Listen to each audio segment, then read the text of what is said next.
But I came to Washington having been recruited by the Boeing Company in 1964. So, you know, I flew, little country boy, I flew from Texas to the state of Washington, you know, where I thought all the 1970? 1964. 64, there. Yeah. I thought everybody wore little foreign-looking clothes and had apple trees.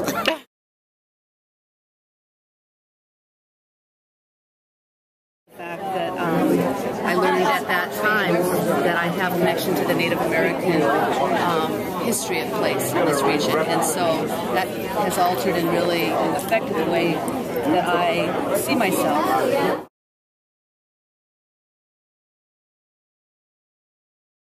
I went to a group that was discussing immigrants in the Northwest, and I'm an immigrant, and everybody there was an immigrant, but in my mind, when I always think immigrant, I always think somebody from like Southeast Asia or Africa, but here I am seeing Italian, Croatian, so it's like the European experience, which I thought was an easy integration to the U.S. and to the Northwest. It seemed like they actually had challenges as well, which I guess I took for granted. I didn't.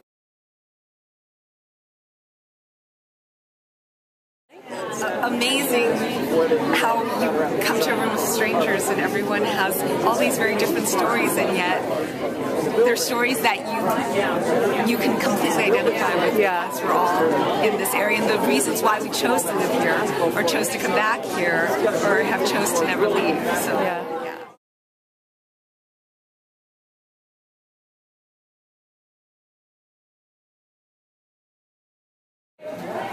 Two of the folks I talked to today at two different groups were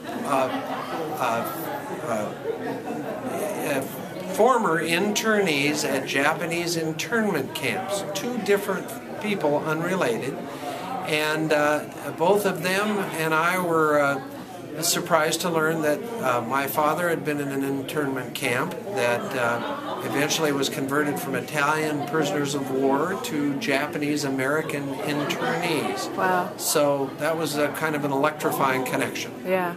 Great.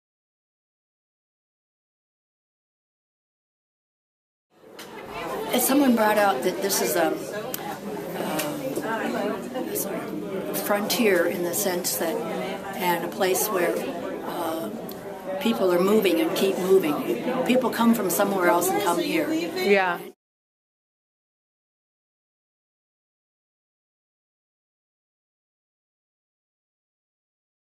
Two kids later, 39 years at Boeing, retired now, into the art world, having a ball. All right. It's a very typical story, isn't it? Yeah. I think that's cool.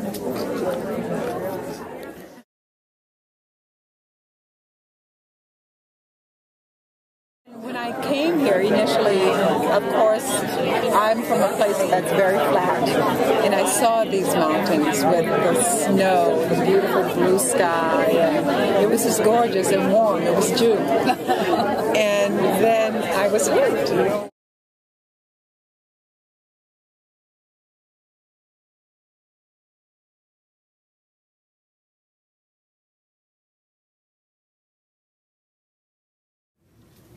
I love the feeling of the goodness of the people and the environment and the sharing and the excitement of what can happen at MOHAI because of you.